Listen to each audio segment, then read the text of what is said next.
Hello student, मैं विष्णु दिवाकर। इस video में हम बात करने वाले हैं बीए प्रोग्राम का जनरल इलेक्टिव हिंदी का, जिसमें आपका हिंदी भाषा और साहित्य आपका जो सब्जेक्ट है। तो इसमें से आने वाले यानी कि जो आपकी वन शॉट वीडियो होने वाली है कि कल का एग्जाम जो आने वाला है आपका पूरा का पूरा, मैं आपको यहाँ पर समझा दूंगा कि क्या आपके एग्जाम में आने वाला है। तो जैसे कि हम सबसे पहले बात करते हैं यूनिट नंबर वन की। यूनिट नंबर वन में से जो आपका एक इंपॉर्टेंट क्वेश्चन बनने वाला है वो क्वेश्चन बनेगा आपका, इस वाले लेसन से हिंदी भाषा का उद्भव और विकास बताइए। इसके लिए मैं आपको ऑलरेडी एक वीडियो बनाकर इसमें डाल चुका हूँ, वो आप देख सकते हैं। और दूसरा क्वेश्चन आपका बनेगा राजभाषा और राष्ट्रभाषा के अंतर्गत अंतर क्या होता है। तो ये दो क्वेश्चन आपको यूनिट नंबर वन से कंप्लीट कर लेने हैं। उसके बाद में अगर हम बात करें हिंदी साहित्य का इतिहास के अंदर आदिकाल, भक्तिकाल और रीतिकाल के बारे में, ठीक है, तो यहाँ से आपको थोड़ी थोड़ी सी नॉलेज लेनी है, वो मैं आपको यहाँ पर बता देता हूँ कि आपको क्या क्या पढ़ना है। उसके बाद में यहाँ पर आपको बात करनी है किस चीज के बारे में, जो आपके यहाँ पर इकाई थर्ड है, इसके अंदर आपको भूषण और बिहारी के बारे में थोड़ा सा पढ़ना है। और आधुनिक कविता के अंदर बेटी की विदाई, यहाँ से आपको जो है प्रश्न व्याख्या देखने को मिलेगी। तो चलिए स्टार्ट करते हैं वीडियो को, और ये चारों इकाई हम इसके अंदर वन शॉट वीडियो के अंदर कंप्लीट कर लेते हैं। तो ये वन शॉट वीडियो आपके लिए बहुत ज्यादा इंपॉर्टेंट होने वाली है। कल का एग्जाम जो आपका होगा वो पूरा एग्जाम इसमें से आ जाएगा। चलिए स्टार्ट करते हैं। तो देखिए फर्स्ट लेसन के अंदर से सबसे पहले आपको बताया गया, तो मैं आपको यहाँ पर सबसे पहले उद्भव और विकास में जो मैंने आपको बोला था, तो हिंदी भाषा के उद्भव और विकास की यात्रा को विद्वानों ने संस्कृत, पाली, प्राकृत और अपभ्रंश के रूप में देखने का प्रयत्न किया है। अपभ्रंश का यहाँ पर मतलब क्या होता है, यानी कि जो आर्य जो लोग आए थे, ठीक है, जो आर्य जो आए थे तो उनकी जो है उनकी लैंग्वेज को ही जो है ब्रंश बोला गया था यहाँ पर। तो उनके अनुसार 11वीं शताब्दी के प्रारंभ में ही हिंदी भाषा के विकास की कहानी आरंभ होती है। तो ये तो आपको इंट्रो में लिखना है। उसके बाद अब हिंदी भाषा की जो पूर्व पीठिका है, यानी कि उसका उद्भव है, वो कैसे हुआ है। तो वैदिक संस्कृत काल में जो आर्य भाषा प्रदेश में 3 स्थानीय बोलियां विकसित हो चुकी थी। कौन कौन सी थी? पश्चिमोत्तरी, मध्यवर्ती और पूर्वी। उसके बाद में क्या हुआ, पाली काल में एक और स्थानीय बोली इसके अंदर जोड़ दी गई, दक्षिणी, ठीक है। अब उसके बाद में क्या हुआ, धीरे धीरे इनकी संख्या 4 हो गई। अब बाद में जाकर प्राकृत काल के अंदर के स्थानीय बोलियां जो धीरे धीरे 6 से 7 हो गई। अब जिनके नाम यहाँ पर दे रखे हैं, तो ये 6 से 7 हो गई। उसके बाद में आपको क्या देखना है, तो अब जैसे कि मैंने आपको बताया कि आपको देखो, मैं थोड़ा सा स्पीड में बता रहा हूँ क्योंकि आपके पास टाइम बहुत कम है, you don't have plenty of time. तो हमको जल्दी जल्दी कम टाइम के अंदर सारी चीजें कवर करनी है, तो इतना आपको बता देना है। उसके बाद में आपको यहाँ पर क्या बताना है कि जो आपको यहाँ पर इसमें बोला गया है कि इसका विकास और इतिहास। तो जो क्वेश्चन आपका बनेगा कि आदिकाल क्या है, मध्यकाल क्या है और आपका आधुनिक काल क्या है, तो सारे के सारे के बारे में आपको थोड़ा थोड़ा सा यहाँ पर बता देता हूँ। हिंदी भाषा जो है 1000 ईसा पूर्व में जन्म कर विकसित होते होते लगभग 1000 वर्ष की हो गई है। इसके अनुसार 1000 वर्षों के इतिहास और विकास को 3 भागों में बांटा गया है, आदिकाल, मध्यकाल, आधुनिक काल। तो यहाँ पर तीनों के बारे में हम पढ़ने वाले हैं। सबसे पहले हम आदिकाल के बारे में बात करेंगे। तो नॉर्मली मैं आपको बता देता हूँ कि जो आदिकाल है, इसके अंदर बताया गया हिंदी भाषा अपने आदिकाल में सभी बातों में अपभ्रंश के बहुत निकट थी, यानी कि जो आर्य भाषा थी उसके बहुत निकट थी, क्योंकि उसी से हिंदी का उद्भव हुआ है।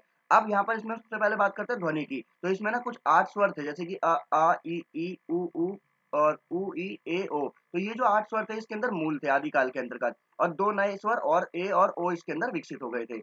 उसके बाद अगर हम बात करें ध्वनि के अंदर, तो यहाँ पर कुछ चीजें बता रखी हैं, इनको आपको थोड़ा सा पढ़ लेना है। उसके अंदर व्याकरण में पढ़ना है आपको कि इसकी व्याकरण जो 1000 ईसा पूर्व के आसपास अपभ्रंश के बहुत ज्यादा निकट थी।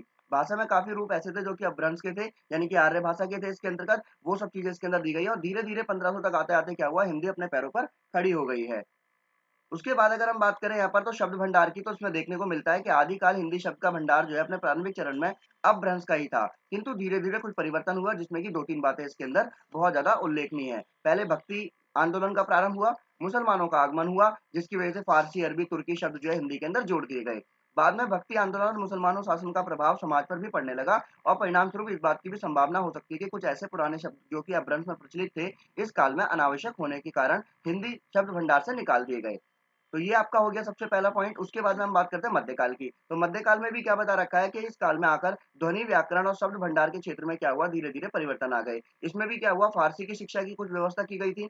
उसके बाद में इसके अंदर कुछ शब्द इसके अंदर जोड़ दिए गए, 5 नए व्यंजन जोड़ दिए गए। उसके बाद में इसमें अ कम से कम मूल व्यंजन के बाद में अपने होने पर लुप्त हो गया, यानी कि रामा का उच्चारण रामा होने लगा। तो उसके बाद में क्या हुआ, ये आपका जो आगे जाकर बताया गया कि भाई जो व्याकरण था उसमें भी 3 बातें बोली गई है इसके अंदर। वो 3 बातें कौन सी थी, इस काल में हिंदी भाषा व्याकरण के क्षेत्र में पूरी तरह से अपने पैरों पर खड़ी हो गई। फिर उसके अंदर भाषा आदिकाल भाषा की तुलना में क्या हुआ, वो वियोगात्मक हो गई, यानी कि वो बिल्कुल उससे अलग हो गई, और उच्च वर्ग फारसी का प्रचार होने लगा, और हिंदी वाक्य रचना फारसी वाक्य रचना से प्रभावित होने लगी। तो ये हमारा दूसरा पॉइंट। उसके बाद में हम बात करें तीसरा, तो यानी कि तीसरा आधुनिक काल आता है।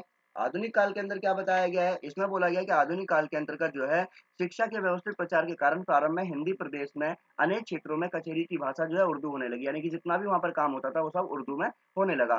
धीरे धीरे क्या हुआ, अंग्रेजी शिक्षा का प्रचार होने लगा, और उसके बाद में जो है कॉलेज, डॉक्टर, ऑफिस, कॉफी आदि के अंदर अ की ध्वनि ऐड कर दी गई, यानी कि इनको हम पहले क्या पढ़ते थे, कॉलेज, डॉक्टर, ऑफिस, और ये हम इस तरीके से पढ़ते थे, परंतु बाद में अ की ध्वनि इसमें ऐड हो गई, तो इसलिए कॉलेज, डॉक्टर, ऑफिस नाम के शब्द जो है इसके अंदर उच्चारण होने लगे। तो ये उसके बाद में हम बात करें यहाँ पर, तो इसमें नए-नए शब्दों को जोड़ दिया गया। तो ये आपका पहला यूनिट था, जिस यूनिट में से आपको ये सब कुछ कंप्लीट करना है। तो चलिए अब बात करते हैं दूसरे यूनिट की। तो दूसरे यूनिट में बताया गया हिंदी भाषा की बोलियों का परिचय। तो यहाँ पर हिंदी भाषा की जो बोलियाँ हैं उसका परिचय दिया गया है, जिसमें बोला गया है कि संपूर्ण भारतीय भाषाओं का विकास क्रम आधुनिक भारतीय आर्य भाषा के साथ में जुड़ा हुआ है। कभी-कभी हिंदी का अर्थ जो है बोलचाल की खड़ी बोली के अर्थ में भी लिया जाता है। तो अब बताया गया कि हिंदी जो है वो उत्तर प्रदेश, बिहार, झारखंड, उत्तराखंड, मध्य प्रदेश, छत्तीसगढ़, दिल्ली, हिमाचल प्रदेश जैसे जो है राज्यों की जो है हिंदी भाषी राज्य माने जाते हैं। इन राज्यों के अंदर हिंदी भाषा को बोला जाता है। तो यहाँ पर आपको यही सब पढ़ना है इसके बारे में, और उसके बारे में आपको यहाँ पर जो नॉर्मली आपको जो क्वेश्चन बनकर तैयार होगा, वो क्वेश्चन इसमें से ज़्यादा आपका इंपॉर्टेंट वैसे नहीं बनेगा, बट आपको फिर भी जो है यहाँ पर थोड़ा बहुत आपको पढ़ लेना है कि हिंदी क्षेत्र कौन से होते हैं, अन्य भाषा क्षेत्र और भारतीय क्षेत्र कौन से होते हैं। तो ये यूनिट नंबर 2 में से आपको कंप्लीट करना है। तो चलिए हम बात करते हैं यूनिट नंबर 3 में से आपको क्या करना है। आइए हम बात करते हैं अब थर्ड यूनिट की। थर्ड यूनिट में से मैंने आपको बताया था मोस्ट इंपोर्टेंट क्वेश्चन राष्ट्रीय भाषा और राज्य भाषा में अंतर। सिर्फ आपको ये कर लेना है, बाकी और कुछ नहीं करना। सिर्फ आपको इतना ही कर लेना है कि राज्य भाषा क्या है और राष्ट्र भाषा क्या है, इसमें दोनों में अंतर क्या है। तो देश की भाषा राजनीतिक, धार्मिक, सांस्कृतिक आदि कारणों से समग्र राष्ट्र के सार्वजनिक प्रयोग में आ जाती है। तो अगर हम बात करें राष्ट्रीय भाषा की और राज्य भाषा की, तो यहाँ पर ये दोनों चीजें आपको अच्छी तरीके से पढ़ लेना है कि राष्ट्रीय भाषा क्या होती है, राज्य भाषा क्या होती है।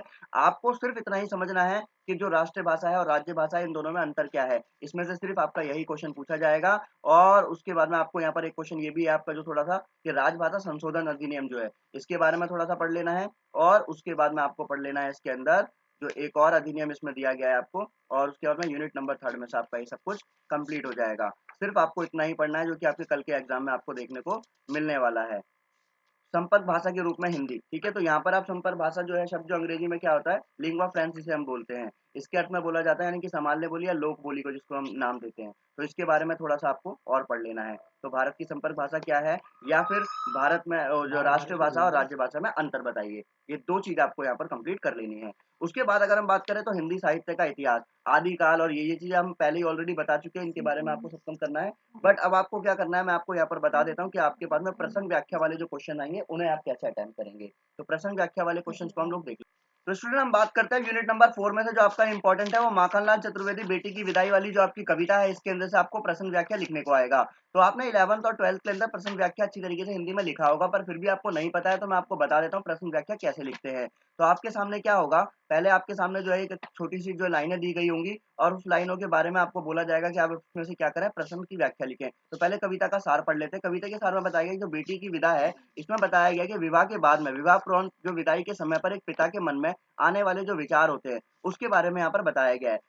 पुत्री के ससुराल जाते समय पिता की मनोस्थिति का सजीव चित्रण इसमें किया गया है, कि जब पिता जो है अपनी बेटी को जब भेज देता है तो उसके बाद में उसके दिल पे क्या बीतती है। तो सबसे पहले यहाँ पर आपको क्वेश्चन दिया गया है, देखो कविता व्याख्या के अंदर जैसे आपको ये एक कविता दे रखी है, छोटी सी लाइनें दे रखी हैं, इन लाइनों के बारे में आपको संदर्भ, प्रसंग और व्याख्या लिखनी है। तो जैसे बोला गया है, आज बेटी जा रही है, मिलन और वियोग की दुनिया नवीन बसा रही है, मिलन यह जीवन प्रकाश, वियोग यह युग का अंधेरा, उभय विधि कांदिनी अपना अमृत बरसा रही है। तो यहाँ पर आपको लाइन दे दी गई है। अब आपको क्या करना है, आपको बताना है कि उपयुक्त जो कवि वो पंक्तियां हैं वो माखनलाल चतुर्वेदी द्वारा रचित है, और माखनलाल चतुर्वेदी द्वारा रचित समर्पण द्वारा जो है यहाँ से ली गई है। और इसमें कवि ने बेटी के पिता के वियोग के बारे में बताया है कि उसके एक नए परिवार से मिलने के विषय में उसने लिखा है। तो ये तो आपने लिख दी इसका प्रसंग। अब इसकी व्याख्या करोगे, यानी कि अपने शब्दों में बताओगे कि कवि अपने मनोभावों को प्रकट करते हुए लिखते हैं कि पिता ने जिस बेटी को जन्म दिया, पाल पोस कर बड़ा किया, सुख दुख को अनुभव किया, आज वह बेटी उनके हाथ से छूटकर ससुराल जा रही है। तो इस तरीके से जो है पिता जो है अपनी बेटी के बारे में यहाँ पर जो है सारी चीजें संदर्भ में बता रहे हैं। तो ऐसी आपको कोई भी लाइन दे दी जाएगी, और उसके बाद में आपको पहले प्रसंग लिखना है, फिर उसके बाद में अपने शब्दों में व्याख्या करनी है। व्याख्या करने के बाद में आपके सामने यहाँ पर पॉइंट आएगा कि आप इसके अंदर जो है खड़ी बोली का प्रयोग ये जरूर लिखना कि खड़ी बोली का प्रयोग है, वात्सल्य रस का यूज किया गया है। ये दो लाइनें तो आपको जरूर जरूर लिखनी है। तो बस इस तरीके से आपका कल का एग्जाम अच्छी तरीके से हो जाएगा। आई होप आपको वीडियो जो बेनिफिशियल लगी होगी। Thanks for watching.